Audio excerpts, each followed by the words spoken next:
One night में 20,000 feet पर। Seat belt लगाओ प्लीज, उसने कहा कि जब उसने उसे पास कर दिया था तो परिचारिका ने खुशी से कहा, लगभग वह बोली जाने वाली के रूप में, आर्कवे के ऊपर का संकेत जो आगे के डिब्बे को जलाकर सीट बेल्ट बांधता है। नीचे, उसके परिचय सावधानी धूम्रपान नहीं करता है। एक गहरी फुफ्फुस में आकर्षित, विल्सन ने इसे फटने में उतारा, फिर चिड़चिड़े छुरा के साथ सिगरेट को आर्मरेस्ट ट्रे में दबाया। बाहर, इंजन में से एक को राक्षसी रूप से खांसी हुई, जिससे धुआं के एक बादल को उगल दिया, जो रात की हवा में खंडित हो गया। धड़ ने झकझोरना शुरू कर दिया और विल्सन, खिड़की से झांकते हुए, इंजन के नेकेले से पूरी तरह से ज्वाला जेटिंग का निकास देखा। दूसरे इंजन में खांसी हुई, फिर गर्जना हुई, इसके प्रस्तावक ने तुरंत क्रांति का एक कलंक लगाया। एक तनावपूर्ण विनम्रता के साथ, विल्सन ने अपनी गोद में बेल्ट को तेजी से जकड़ लिया। अब सभी इंजन चल रहे थे और विल्सन का सिर धड़ से अलग हो गया। वह सख्ती से बैठ गया, डीसी के रूप में आगे आगे सीट पर बैठे -7 ने एप्रन पर कर लगा दिया, रात को अपने निकासों की गड़गड़ाहट के साथ गर्म किया। रनवे के किनारे पर रुक गया। विल्सन ने टर्मिनल के लेविथान ग्लिटर में खिड़की से देखा। देर सुबह तक, उसने सोचा, स्नान किया और साफ सुथरे कपड़े पहने, वह एक और संपर्क के कार्यालय में बैठा रहेगा और एक और विशिष्ट सौदे पर चर्चा करेगा, जिसका शुद्ध परिणाम मानव जाति के इतिहास में एक जोड़ नहीं होगा। यह सब इतना शापित था। विल्सन हौंफने लगे क्योंकि इंजन ने टेक ऑफ के लिए अपनी वार्म अप रेस की तैयारी शुरू कर दी थी। ध्वनि, पहले से ही जोर से, ध्वनि की गगनभेदी लहर बन गई जो विल्सन के कानों के खिलाफ दुर्घटनाग्रस्त हो गई, जैसे कि क्लब चल रहा है। उसने अपना मुंह खोल दिया जैसे कि उसे नाली में जाने देना है। उसकी नज़र एक पीड़ित व्यक्ति की चकाचौंध पर पड़ी, उसके हाथ पंजे की तरह आकर्षित हो गए। उन्होंने शुरू किया, पैर पीछे हटने लगे, क्योंकि उन्हें अपनी बांह पर एक स्पर्श महसूस हुआ। अपने सिर को अलग करते हुए, उन्होंने उस परिचारिका को देखा, जो दरवाजे पर उनसे मिली थी। वह उसे देखकर मुस्कुरा रही थी। क्या तुम ठीक हो? उसने बड़ी मुश्किल से अपनी बातें कहीं। विल्सन ने उसके होठों को एक साथ दबाया और उसके हाथ को अपने हाथ से ऐसे दबाया जैसे उसे धक्का दे रहा हो। उसकी मुस्कान अधिक चमक में भड़क गई, फिर वह गिर गई और दूर चली गई। विमान हिलने लगा। पहले सुस्ती पर, जैसे कि कुछ लोग अपने ही वजन को खींचने के लिए संघर्ष कर रहे थे। फिर अधिक गति के साथ, घर्षण के खींच को बंद कर देता है। विल्सन, खिड़की की ओर मुड़ते हुए, अंधेरे रनवे को तेजी से भागते हुए देखा। पंख के किनारे पर, एक यांत्रिक रोना था, जैसे कि फ्लैप्स उतरते थे। फिर, जाहिर है, विशाल पहियों ने जमीन के साथ संपर्क खो दिया। पृथ्वी दूर गिरना शुरू हो गई। पेड़ के नीचे, इमारतों, कार रोशनी की डार्टिंग क्विकसिल्वर चमकती थी। DC-7 ने धीरे धीरे दाईं ओर बांधा, खुद को ऊपर की ओर खींचते हुए सितारों की ठंडी चमक। अंत में, इसे बंद कर दिया गया और इंजन तब तक रुकते दिखे, जब तक विल्सन के समायोजन वाले कान ने उनकी मंडराती गति को नहीं पकड़ा। राहत के एक पल ने उनकी मांसपेशियों को ढीला कर दिया, जिससे कल्याण की भावना पैदा हुई।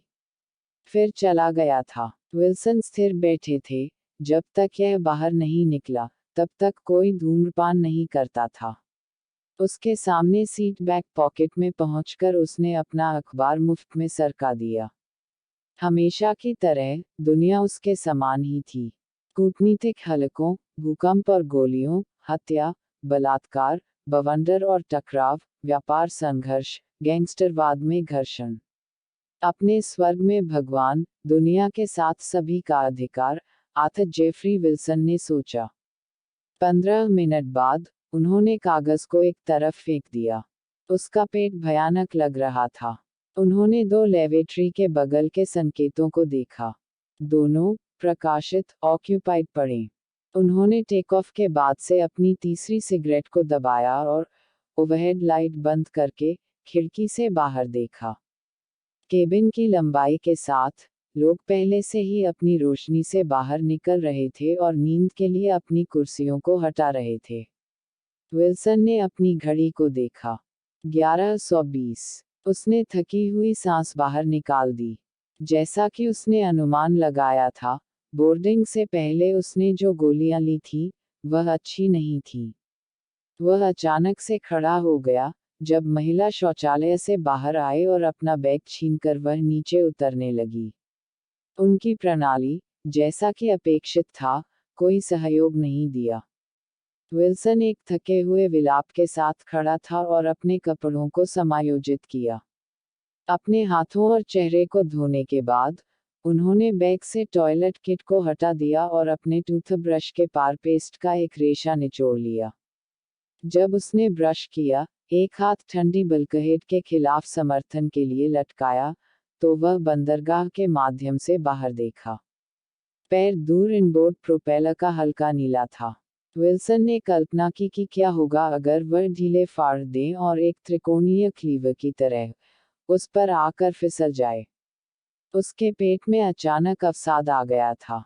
विल्सन ने सहजता से निगल लिया और अपने गले के नीचे कुछ पेस्ट सलाइलार मिला।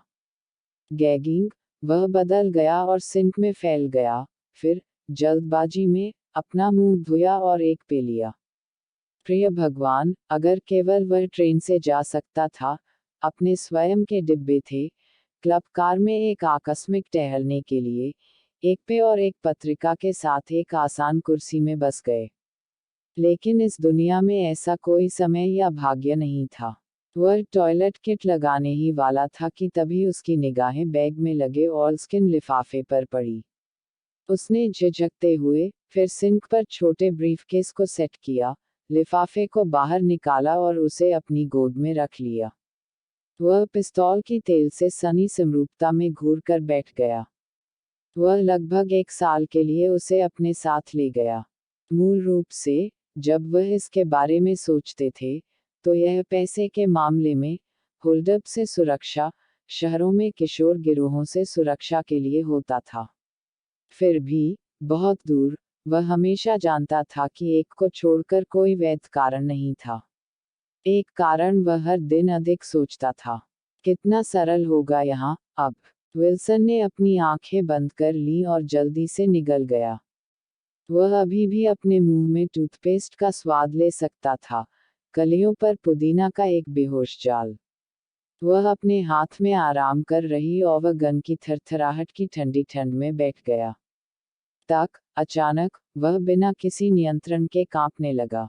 भगवान, मुझे जाने दो। उसका मन अचानक रोया। मुझे जाने दो, मुझे जाने दो। उसने मुश्किल से अपने कानों में फुसफुसाते हुए पहचाना। अचानक, विल्सन सीधा बैठ गया। होंठों को एक साथ दबाया, उसने पिस्तौल को फिर से घुमाया और अपने बैग में फेंक दिया, ब्रीफकेस को उसके ऊपर रख दिया, बैग को बंद कर दिया। खड़े होकर, उन्होंने दरवाजा खोला और अपनी सीट पर जल्दी से बैठ गए और रात भर के बैग को ठीक जगह पर खिसकाते हुए बैठ गए। उन्होंने आर्मरेस्ट बटन को इंडेंट किया और खुद को पीछे धकेल दिया। वह एक व्यवसायी व्यक्ति था और डेक का संचालन करने वाला व्यवसाय था। यह बेहद आसान था। शरीर को नींद की जरूरत थी, वह उसे सोने देगा। 20 मिनट बाद, विल्सन धीरे से नीचे पहुंचे और बटन को दबा दिया। कुर्सी के साथ बैठे, उनके चेहरे पर वशीकरण की स्वीकृति थी। इससे क्यों लड़ें? उसने सोचा। यह स्पष्ट था कि वह जागते रहने वाले थे।